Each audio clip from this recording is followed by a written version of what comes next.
बिस्मिल्लाहिर्रहमानिर्रहीम।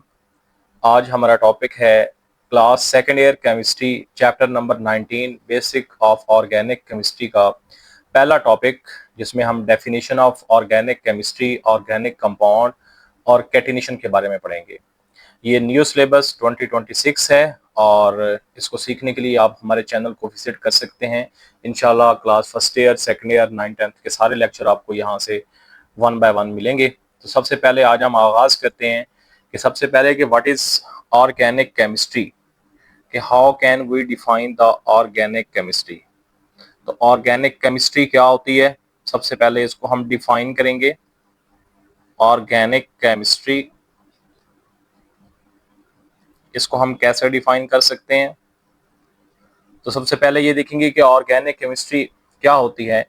The branch of chemistry, the branch of chemistry which deals with chemistry which deals with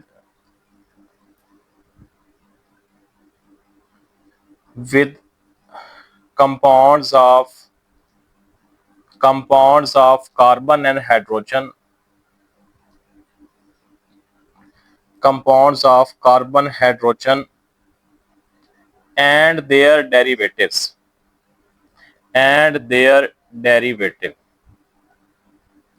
is called organic chemistry। यानी chemistry की वो branch जिसमें हम compound of carbon और hydrogen के बारे में पढ़ेंगे और उनके डेरिवेटिव के बारे में पढ़ेंगे, ऐसी ब्रांच ऑफ केमिस्ट्री को हम ऑर्गेनिक केमिस्ट्री का नाम देते हैं। यहीं पे हमारे पास दूसरी डेफिनेशन है कि व्हाट इज ऑर्गेनिक कंपाउंड या what are organic compounds. Organic compounds क्या होते हैं, इसको हम कैसे डिफाइन कर सकते हैं। तो organic compounds of the compounds of carbon, hydrogen and their derivatives, यानी compounds of carbon, hydrogen and their derivatives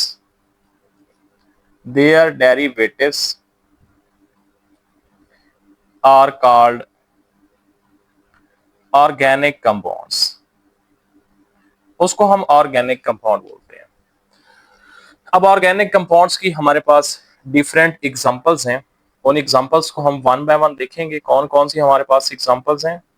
उन एग्जांपल्स में हमारे पास अल्केन है, बड़ी वेल नोन एग्जांपल।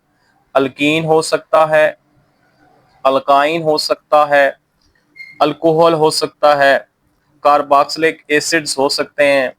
इसके अलावा हमारे पास और बहुत सारे ऑर्गेनिक कंपाउंड्स हैं जो यहाँ पे हम लिख सकते हैं। तो ये तमाम के तमाम कंपाउंड को हम ऑर्गेनिक कंपाउंड्स का नाम देते हैं। अब यहाँ पर एक बड़ा इंपॉर्टेंट क्वेश्चन जो अक्सर आपके इम्तिहान में आता है, वो क्वेश्चन ये है कि वाई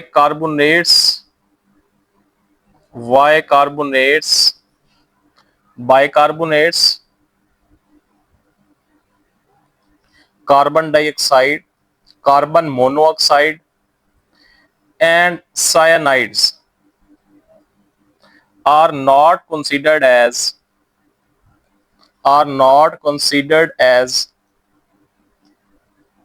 organic compounds।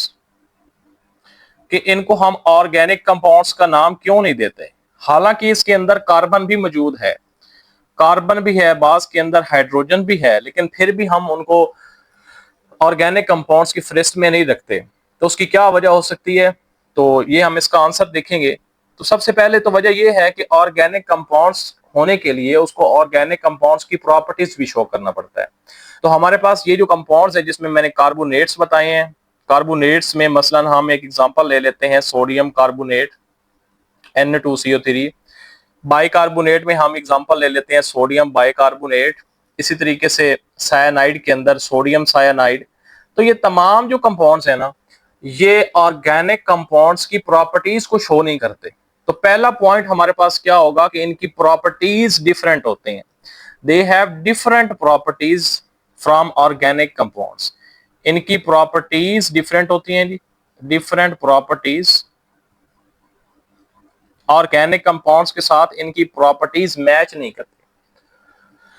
इसके अलावा एक और यहां पर जो पॉइंट है वो ये है कि इनके अंदर कार्बन हाइड्रोजन का बॉन्ड नहीं होता। जितने भी ऑर्गेनिक कंपाउंड आप देखेंगे, सब ऑर्गेनिक कंपाउंड के अंदर कार्बन और हाइड्रोजन का बॉन्ड लाजमी होगा, लेकिन इन कंपाउंड्स के अंदर कार्बन हाइड्रोजन का डायरेक्ट बॉन्ड नहीं होता। तो इसलिए हम इनको बोलते हैं कि they are not considered as organic compounds, यानी नो कार्बन हाइड्रोजन बॉन्ड। इनमें कार्बन हाइड्रोजन बॉन्ड नहीं होता। फॉर एग्जांपल अगर मैं बात करूं, जैसे मीथेन के अंदर होता है, तो मीथेन में हाइड्रोजन और कार्बन का डायरेक्ट बॉन्ड होता है। तो तकरीबन तमाम ऑर्गेनिक कंपाउंड्स में कार्बन और हाइड्रोजन का डायरेक्ट बॉन्ड होता है, लेकिन जो मैंने ऊपर एग्जांपल दी हैं, इन तमाम कंपाउंड्स में कार्बन हाइड्रोजन का डायरेक्ट बॉन्ड नहीं है। तो अब यहां पर आप ये सवाल कर सकते हैं कि सर सोडियम कार्बोनेट, बाइकार्बोनेट के अंदर तो कार्बन हाइड्रोजन का बॉन्ड हो सकता है? नहीं, कार्बन हाइड्रोजन का यहां पे भी बॉन्ड नहीं है। ठीक है जी, तो ये हाइड्रोजन का बॉन्ड ऑक्सीजन के साथ है, इसके साथ नहीं है। तो इसके अलावा यहां पर एक क्वेश्चन और बनता है कि जो सायानाइड्स हैं, सायानाइड कैसे इनऑर्गेनिक कंपाउंड हो जाते हैं? तो याद रखें कि तमाम सायानाइड इनऑर्गेनिक कंपाउंड नहीं है, सिर्फ जो मेटल सायानाइड्स हैं ना, जो मेटल सायानाइड्स हैं ये इनऑर्गेनिक है। बाकी कुछ हमारे पास सायानाइड ऐसे भी हैं जो ऑर्गेनिक इन नेचर हैं। फॉर एग्जांपल अगर मैं यहां पर एक एग्जांपल दूं कि जो ऑर्गेनिक इन नेचर सायानाइड्स हैं, ऑर्गेनिक इन नेचर सायानाइड्स हैं, वो कौन कौन से हैं? मसलन मिथाइल सायानाइड, ये हमारे पास एक ऐसा ऑर्गेनिक कंपाउंड है, सायानाइड ग्रुप भी इसके अंदर मौजूद है, लेकिन उसके बावजूद भी ये हमारे पास ऑर्गेनिक कंपाउंड है। तो याद रखें कि तमाम के तमाम सायानाइड हमारे पास ऑर्गेनिक कंपाउंड नहीं होते और तमाम के तमाम इनऑर्गेनिक भी नहीं होते। जो मेटल सायानाइड हैं वो इनऑर्गेनिक होते हैं, और जो जिसके अंदर कार्बन हाइड्रोजन का बॉन्ड हो तो वो हमारे पास ऑर्गेनिक होते हैं, यानी अल्काइल सायानाइड की हम बात कर सकते हैं। उसके बाद हमारे पास जो नेक्स्ट टॉपिक है वो है जी कैटिनेशन। कैटिनेशन क्या होती है? तो सबसे पहले हम कैटिनेशन को डिफाइन करते हैं जी, कैटिनेशन क्या है। कैटिनेशन की डेफिनेशन देखेंगे, the self linkage property of the ability of atom of the ability of self linkage, the ability of self linkage between atoms of same elements is called catenation। कि किसी भी atom की same element के साथ, अपने ही atoms के साथ जो सेल्फ लिंकेज प्रॉपर्टी है उसको हम कैटिनेशन बोलते हैं। मसलन उसमें सबसे अहम जो एग्जांपल हमारे पास है ना जी, वो है कार्बन की। कि कार्बन जो है ना ये कैटिनेशन शो करता है। कैसे? आपने देखा होगा कि कार्बन कार्बन आपस में जुड़ के इस तरीके से एक लंबी चेन बना लेते हैं। इसके अलावा जो कार्बन होता है ये आपस में अटैच होकर रिंग कंपाउंड भी बना लेते हैं। तो ये हमारे पास जो है ना ये कैटिनेशन है। तो कैटिनेशन के अंदर एक एटम अपने ही एटम के साथ मिलता है और क्या बनाता है? रिंग कंपाउंड बना सकता है या स्ट्रेट चेन कंपाउंड बना सकता है। तो ऐसी प्रॉपर्टी को हम क्या बोलते हैं? कैटिनेशन बोलते हैं। अब यहां पर अक्सर बच्चे ये समझते हैं कि कैटिनेशन सिर्फ और सिर्फ कार्बन की ही प्रॉपर्टी है। नहीं, सिर्फ कार्बन की प्रॉपर्टी नहीं है, इसके अलावा कुछ और एलिमेंट्स भी हैं जो कैटिनेशंस का मुजाहिरा करते हैं। जिनमें हमारे पास कौन कौन से एलिमेंट है, जिसमें सिलिकॉन भी कैटिनेशन कर सकता है, सल्फर भी कैटिनेशन कर सकता है, लेकिन जो सबसे ज्यादा जो मैक्सिमम कैटिनेशन है वो किसकी है? वो कार्बन की है। अब यहाँ पे एक क्वेश्चन बनता है कि why organic compounds are abundant, why organic compounds are abundant. Organic compound abundant क्या होते हैं? अबंडेंट का मतलब है ये ज्यादा मिकदार में क्यों पाए जाते हैं। तो यहाँ पे हम दूसरी रीजन लिखते हैं कि कार्बन का जो कार्बन के साथ बॉन्ड है ये बड़ा स्ट्रॉन्ग होता है, स्ट्रॉन्ग बॉन्ड है। इसके अलावा हम यहाँ पर ये भी लिख सकते हैं कि कार्बन मल्टीपल बॉन्ड्स बनाती है, मल्टीपल बॉन्ड्स बनाती है। इसके अलावा हम यहाँ पर आइसोमरिज्म भी लिख सकते हैं।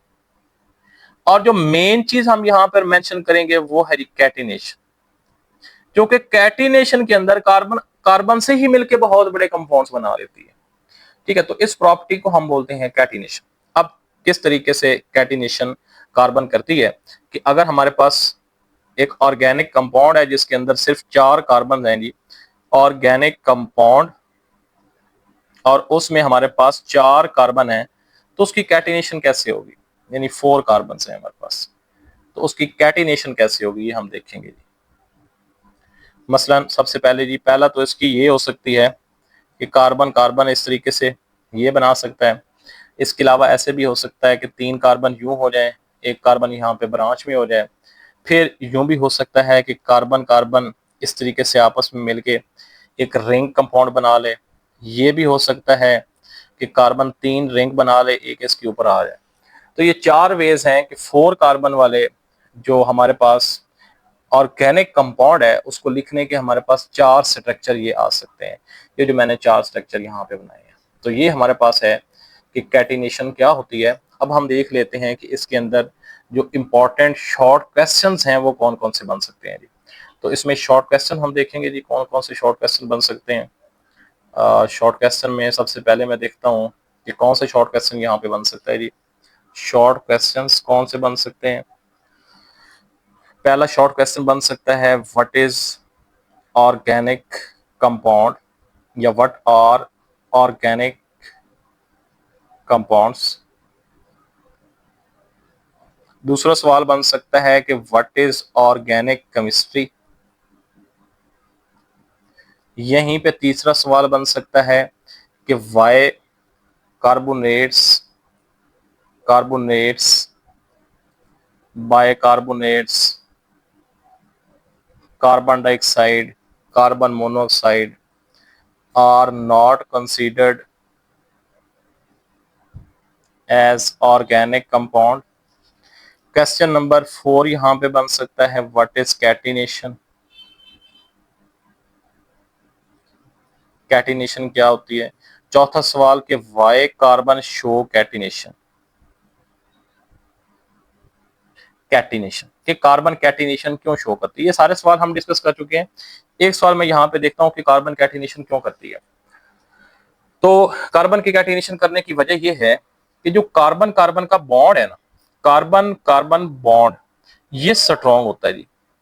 इसके अलावा यहां पर एक वजह यह भी हो सकती है कि carbon can form multiple bond, can form multiple bond कि कार्बन मल्टीपल बॉन्ड बना सकती है जी। एक रीजन ये भी है इसकी कैटिनेशन करने की। कैसे जी। कार्बन कार्बन सिंगल बॉन्ड भी हो सकता है, कार्बन कार्बन डबल बॉन्ड भी हो सकता है और कार्बन कार्बन ट्रिपल बॉन्ड भी हो सकता है। तो ये आज हमने कैटिनेशन के बारे में और ऑर्गेनिक केमिस्ट्री और ऑर्गेनिक कंपाउंड्स के बारे में पढ़ा है। तो इंशाल्लाह नेक्स्ट लेक्चर में हम जो नेक्स्ट टॉपिक है उसको डिस्कस करेंगे।